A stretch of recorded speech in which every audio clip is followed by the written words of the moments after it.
Hello, everyone. Welcome to the Interchange, brought to you by Maximyz, where we talk about everything that is related to interpersonal communication. My name is Rahel, as your co-host, and this is my co-host, Matthew. Matt, what are we going to be talking about today? Yeah, so today's topics are going to be team communication and personality styles. And with us today is our guest, Stephanie Braime-Williams. She's a learning and development program manager in the corporate engineering and IT resident program at IntelliPro. She provides learning resources and solutions to make employees successful, and she aspires to build beautiful programs that engage learners in a culture that applauds innovation. She understands that sometimes you need to move fast and break things is the only way to go when you're building an airplane as it's flying. She's created and launched organizational onboarding for 5 teams that were previously in silos, directed teams of 16 coordinators twice a year globally to run events at 7 sites, and reimagined a buddy program through e-learning. Welcome, Stephanie. Thank you. So glad to be here today. Awesome. So can you tell us, just to break the ice, something quirky, something interesting about you, Stephanie? Quirky. I talk really fast and I always talk with my hands. So that kind of shows that I am from New York, even though I live in California. So that's very much my personality style, is always gesturing. So that is kind of my quirk. Awesome, awesome. Okay. Well, I got that one too because I talk fast. So maybe I'm half from New York. There you go. Love it. We have to remind ourselves to slow it down a little bit. You'd said that you reimagined a buddy program through e-learnings. Just tell us a little bit more about that. Sounds interesting. So this was, once again, I work a lot of contracts. So I was brought into a company, and I love it when they say, you own this, so make it work. We need to make something work better so that the employees know they made the right decision on the first day, they feel engaged. And what had happened is that managers, of course, were getting notifications that there's a buddy program, yes, but it would come in like just a general, you get this onslaught of mail. So it wasn't personalized. And they didn't really understand, well, what's a buddy program? What does that mean for us? What are we supposed to do? So real simple things like changing it from mass mailings to being individually addressed by, cheating and using BCC, but everybody feels like it's directed towards them. Sharing the agenda of what's going to occur, and also letting them know that there was going to be a set time for a buddy to meet with their teammate. And did they want to be the only one to have their person sitting there alone? So kind of going for the heartstring, as well as, this is what they're going to do. And this is going to help them ramp up more quickly by having a buddy. So what we did in our team, we were a small and mighty global team of 4. I was in the Americas. And so we literally worked with the instructional designers and came up with an e-learning for the manager and one for the buddy, actually detailing, well, what do you do? Giving them a checklist so that it isn't this ominous, I'm a buddy and you tell me go meet someone, giving them actual things, showing them what the outcomes could be, sort of by giving them the checklist. So you're hoping that you're going to integrate them. We would put things like introduce them to 3 new teams this week, or take them to lunch. So make it a regular thing to go to lunch. Now I say these things because this was all pre-pandemic. Mm-hmm. I can say though that we have successfully launched a buddy program where I am now, and it does run obviously virtually. And it's amazing the way that we went about it for this one was to make sure that the surveys actually showed the interest so that we could connect people that like similar things. We don't want it always to be about the training or the learning. Sometimes the engagement makes the learning journey easier, because you just feel that you're part of the team, you feel comfortable reaching out to ask those questions.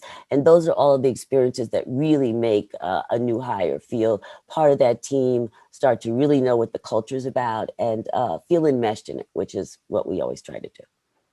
No, that makes sense. I remember, a corporate job I had, and they had something similar. You had like a mentor, Mhm. That was it. Here's your mentor. Reach out to him when you need him. And I had no clue what, we had a conversation one time and that was it. Yeah, So yeah. it would have been nice to have something a little more structured that let us know what are we supposed to do with this mentor program.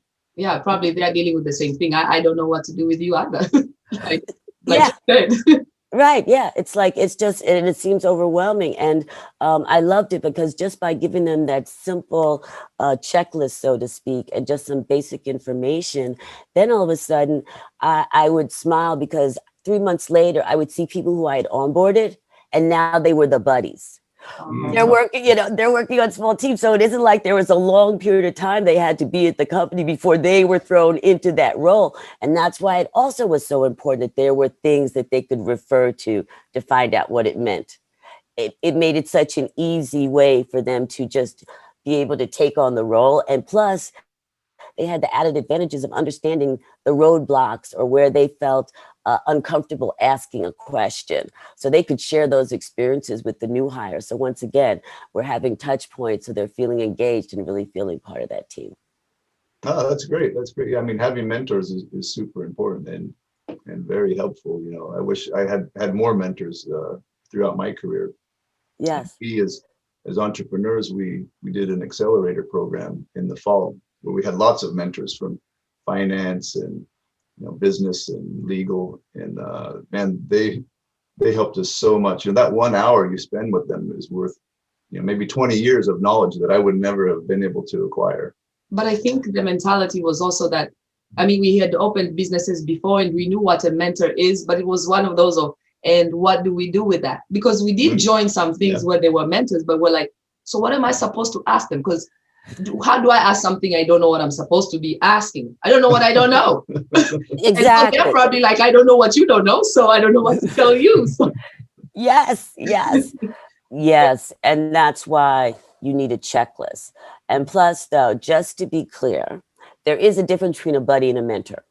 Yeah. Your buddy is really at your peer level.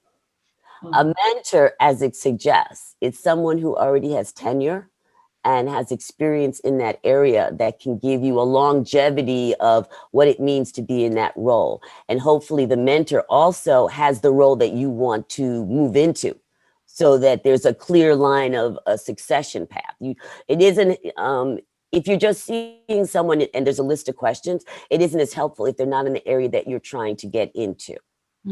So that's why, unless you're talking about coaching. So now we're going to talk about all three levels. So we've got our buddies, we've got our mentors that are giving us a lot of expertise to the table, and then you have coaches, which, as you mentioned earlier, sometimes you don't know the questions, you don't know what you don't know. The good thing about a coach is, because mentors can be not knowing either, they need that checklist. But the thing about a coach is that they are coming in there, and the first thing they're going to ask you is, how can I make you successful? So if you start from that angle and keep it open-ended, then you're really allowing the person to focus on one area of growth. And that's really the purpose of a coach. They're not there to tell you what you don't know. They're there to help you answer a few specific things that you've set out a coaching plan for. So when you go to a coach, you need to know what you want. When you go to a mentor, it should be because they have information that can help you get to your next role. And I said expertise and experience, but another thing could be soft skills. Maybe they want to work on their presentation skills. I actually was a co-mentor with someone who needed some soft skills. They needed to work on their presentation because they wanted to move from an individual contributor to a manager level. So it was important that they could communicate what they wanted and make their brand known. Who were they? Give them that tagline as they approach this new job so that they could really feel comfortable for selling themselves, because that is what you are doing at that time. So yeah.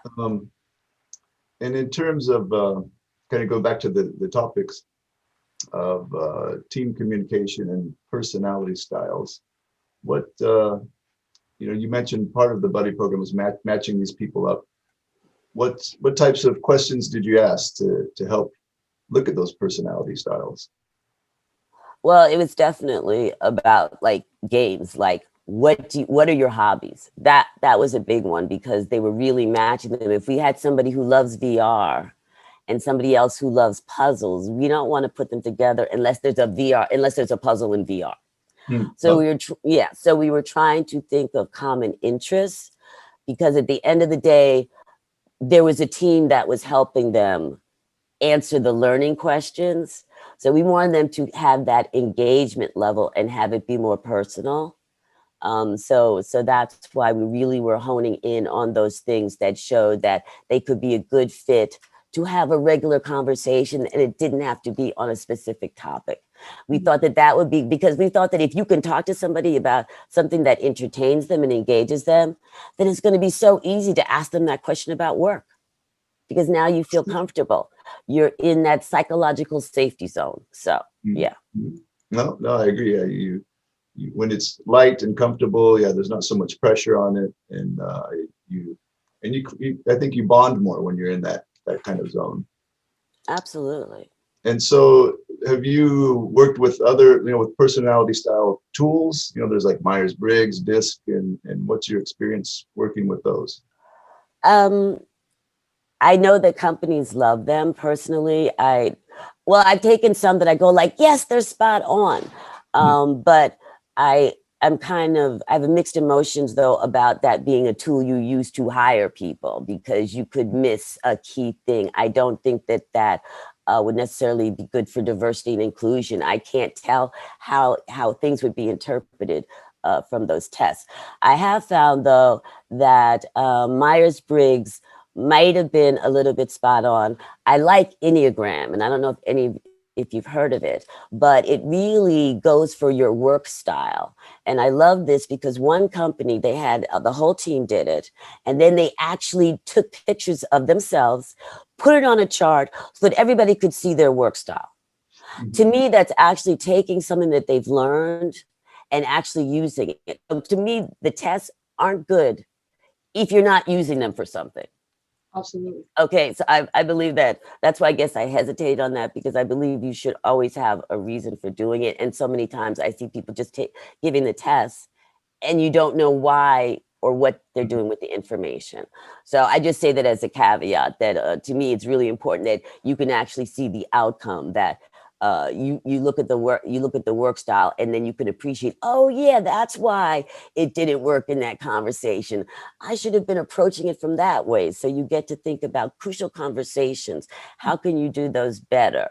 And just that simple thing of seeing that chart was just really helpful. And it was so spot on for the personalities. Yeah. Really. Yeah. So I kind of love that. Definitely. We agree with that. I mean, our whole concept in our business also does look at that. And what was interesting is that in many of those personality tests you take, you do discover maybe something about you. You learn something new. You're like, oh, so I'm like this. And so you might also discover what the other ones in your team are. But then it's very hard after that to remember that 3 days from now. Which one was she? And then after I remember, what am I supposed to do with that? Like, how am I supposed to talk to this person now that I've identified that this way? So, Yeah. we definitely felt like there's a bit of a gap. It's great tool to learn about yourself and others, but again, like you said, if you don't put it to use, it means nothing. And I Exactly. think a lot of people do that. They use the tool. It's a one class or a few classes, and then they're done, and it becomes useless. Yes. Yes. It's a use it or lose it kind of scenario. You forget. I have to applaud one company who definitely, as well as soft and specific functional skills, they did holistic. So they actually had a 6-month program where everybody went through together and they were really bearing their souls. So when you're talking about how do you use that, how do you remember who was who, they had 6 months to learn who each other was. Yeah. That's a commitment. And they had people doing this, even though this was before the pandemic, some people were in remote locations. Everyone is not always boots on the ground in a large company. So we actually had one coach doing this program for people who were virtual or remote, and another one doing it on the ground. And they both came out with the same feeling of wow, that really helped. Wow, I understand how to work with these people. And if you think of it, the longevity of the program has the time to instill the mindset to use the skills they're learning. Because because the thing about training or learning or whatever we're doing, if you don't have that time to reinforce it and keep applying it, you lose it. So that was the wonderful thing about it, was that they had this 6 months. And so they really could take time to find out, to ask questions and see why, oh yeah, now I understand why there was a conflict. Because I should have tried approaching it, maybe asking the question a different way. Maybe the wording I used insinuated that I was being micromanagement style. So it really makes you reflect on how you work with others.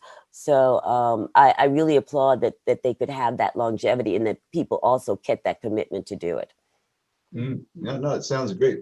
What were some of the long-term benefits you saw from those programs? I think the people that came out of it really were more mindful. So if we talk about mindfulness, I felt that when they talked to people, the intent was clear. So as I mentioned, like how you say something to someone could really come off the wrong way. So this class actually helped them take that moment, be in that moment, and really figure out, maybe I should do this a little bit different than the way I did it with Jane, because John over here likes it this other way. So it makes you mindful that it is not a one size fits all, and that you have to find the work style that's going to work for the person you're working with, and not just think that you can blanketly use this skill. But the idea is, though, that you have the skill and it becomes ingrained because you've been using it for 6 months. So now it's part of your toolbox that you just use. And going back to you saying, like, you don't know what you don't know, you get to move from unconscious incompetence to understanding how to work with these other people because you've gotten these nuggets from the 6-month training. No, that makes sense, because most of the time we're on autopilot and we just react and say whatever comes out of our mouth. And if you take the time to kind of stop and just really think, okay, what am I saying? How am I saying it? Then you're probably going to say it in a way that'll be better received by the other person. Yeah. And so exactly. Or that's the goal. yeah, hopefully.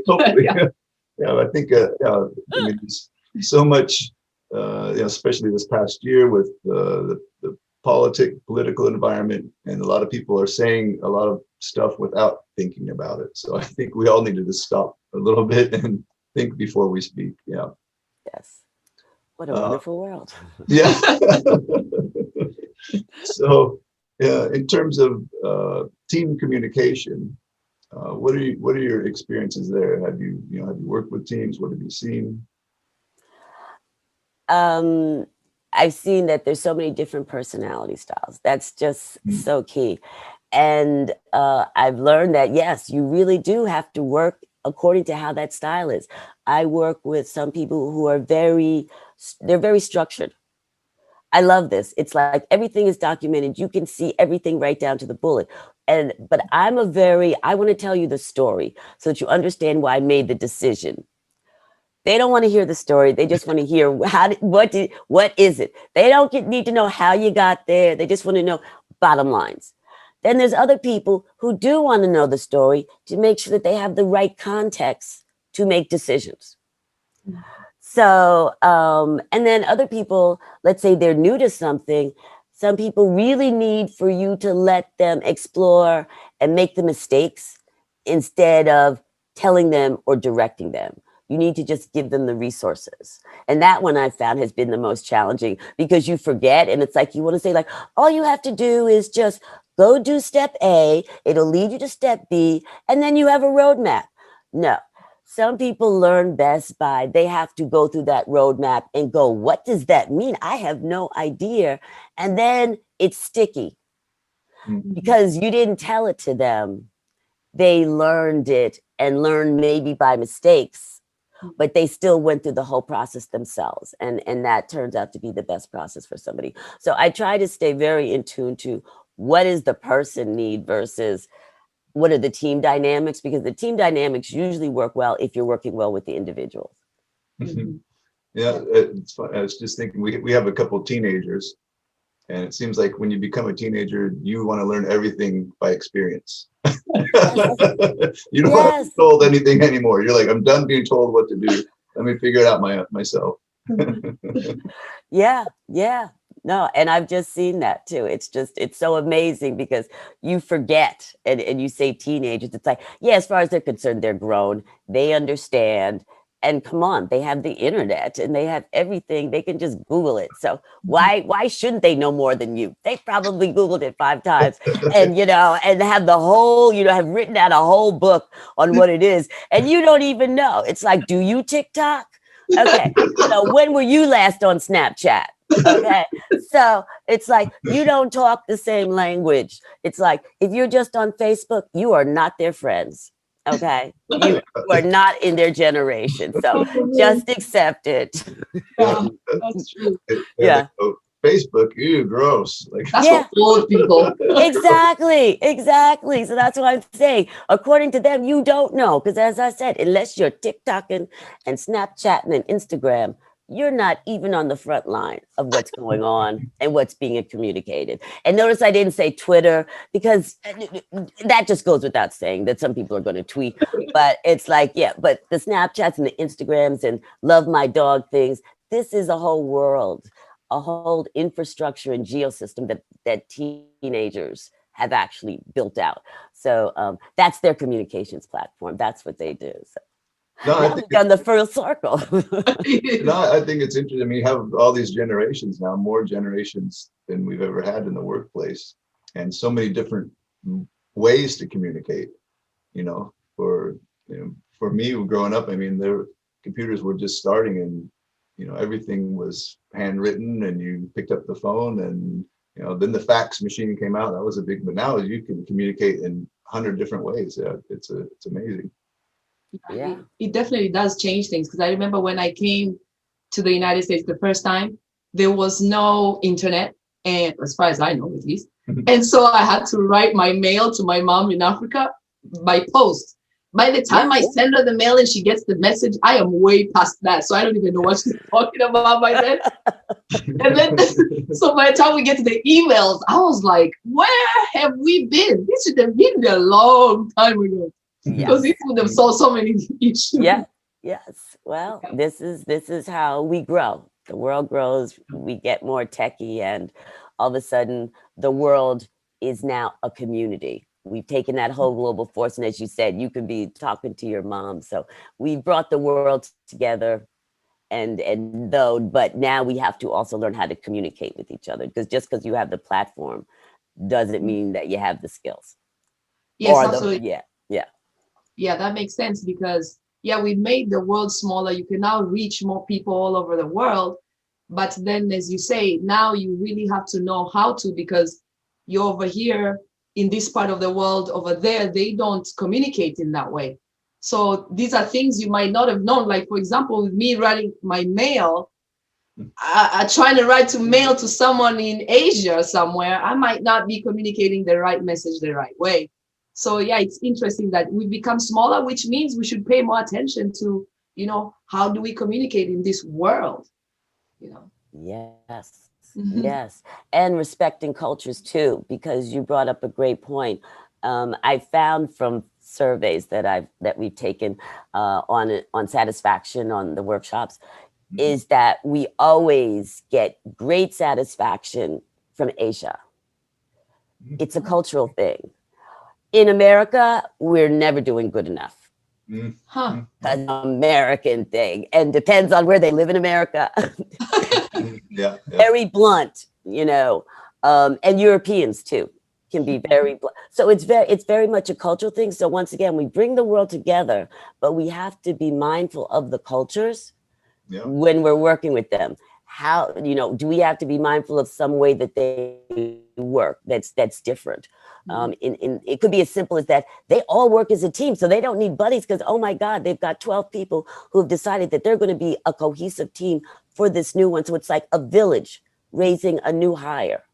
I've seen that in certain countries. I won't tell you which countries, but keep it general. But it's like, but that happens, and I just love seeing the differences and the uniqueness, and trying to make sure that we're taking that into account as we develop content, as we have activities, that it works for where it's being used, which is why I had 16 local people who could feel out what works in their country or their region.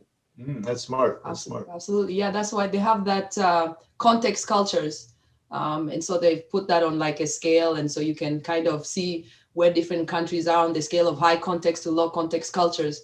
And I find that a very useful tool to kind of help you on how you're going to communicate with different cultures. Yeah. Yeah. Yes. So thank you, Stephanie. Let's ask you one final question. If you had a key takeaway from this conversation, or something that you feel is important for our audience to know, what would that be? Collaboration. I would say that my one takeaway is that we're better when we build together than when we try to build alone. Through collaboration and communication, the diversity of voices makes for a better end product that teams and companies produce. So that's my one takeaway, is that make sure that there's a diverse voice, so that then you can come up with the best output that you possibly can. I love that. Yeah, that was awesome. No, I agree. The more ideas you have, the better chance you have of coming up with one great idea. Yeah. Well, thank you, Stephanie. It was a pleasure having you today. And thank you. Hope to talk to you again soon. Thank you so much. I really enjoyed it. And thanks for taking time to hear about what's going on with communications with me. Awesome. Thank you, Stephanie. That was Stephanie Braime-Williams, a Learning and Development Program Manager at IntelliPro. Well, thank you for listening again on the Interchange from Maximyz with your hosts, Rahel and Matt. We hope you'll join us again next time for the next discussion.